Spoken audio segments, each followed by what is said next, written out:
amados irmãos que acompanham o grupo de reflexão bíblica São Jerônimo, paz e bem.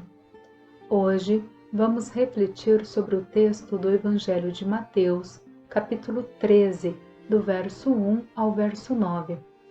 O capítulo 13 corresponde ao centro do Evangelho de Mateus, seja pela forma, pela estrutura, mas principalmente pelo conteúdo, que é o reinado de Deus.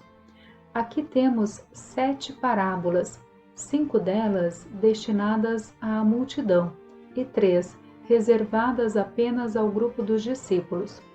Temos a parábola da semente, que é a que vamos refletir hoje, a parábola do joio, da mostarda, do fermento, do tesouro, da pérola e da rede.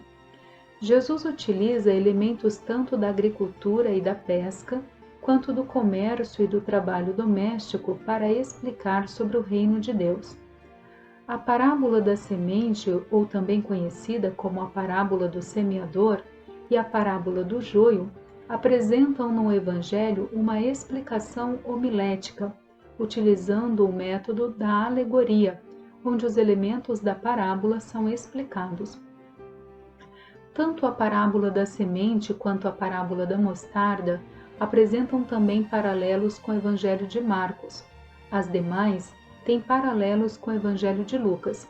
Entretanto, as 3 parábolas que são destinadas apenas ao grupo dos discípulos, que são a parábola sobre o tesouro, sobre a pérola e sobre a rede, é um texto exclusivo do evangelista Mateus.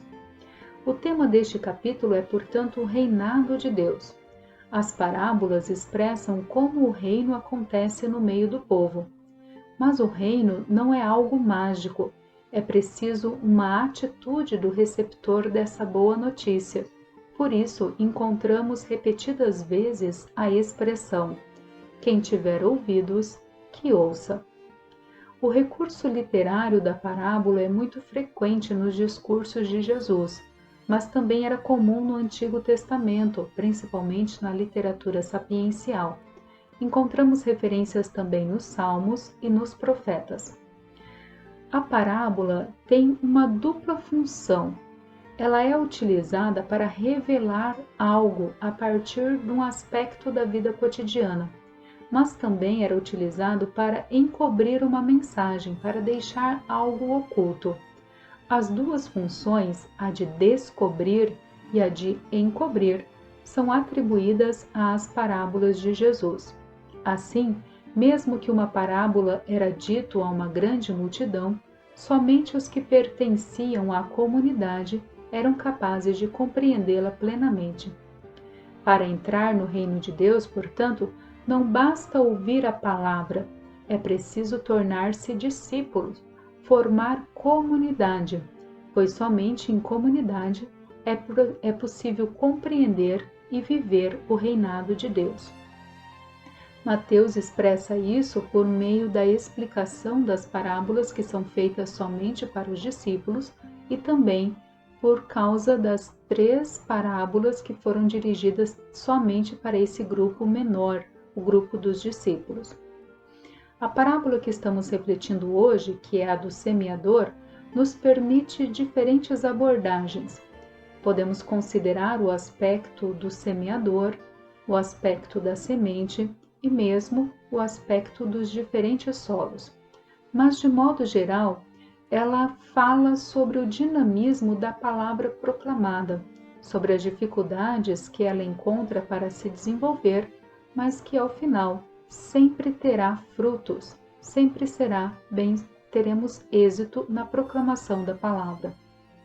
O semeador aqui é o próprio Cristo, mas pode ser compreendido também como o caráter da missionariedade de todos os cristãos, que somos chamados a anunciar as sementes do Evangelho no cotidiano de nossas vidas, tendo sempre a certeza de que a palavra anunciada nunca voltará para Deus vazia, sem produzir frutos. Os diferentes solos são os diferentes receptores dessas palavras.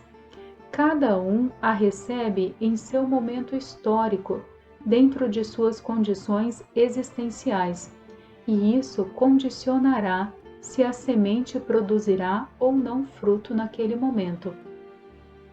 O que é interessante perceber, entretanto, é que se um bom trabalhador do campo, ao ouvir essa parábola, sabe bem que nenhum dos 3 solos que foram apresentados por primeiro são impróprios para o cultivo. Eles apenas estão temporariamente inférteis. É preciso apenas prepará-los para receber a semente. É preciso arar à beira do caminho, retirar as pedras, remover as ervas daninhas. Comparando isso com nossa vida, sem dúvida exige um esforço, exige uma dedicação preparar o terreno do nosso coração. Essa preparação, entretanto, só pode ser realizada diante da vida em comunidade, preparando o coração para receber a palavra de Deus, permitindo que ele produza frutos. A palavra de Deus é para todos, não para uma elite predestinada. Para que ela produza seus frutos, é preciso apenas preparar o terreno da nossa vida, cultivar nossas relações, superando nossas dores e angústias para acolher a semente lançada, que por parte de Jesus é sempre dom e de nossa parte é sempre responsabilidade. Pois os frutos da semente do reino nada mais são do que os frutos da justiça, os frutos do direito, os frutos da inclusão de todos e de todas, os frutos da fraternidade e da vida em plenitude. Que nós possamos, irmãos e irmãs, sermos capazes de lançar sempre as sementes do reino, mas também que sejamos capazes de, em comunidade, preparar sempre mais o terreno da nossa vida para que o reinado de Deus frutifique no meio de nós.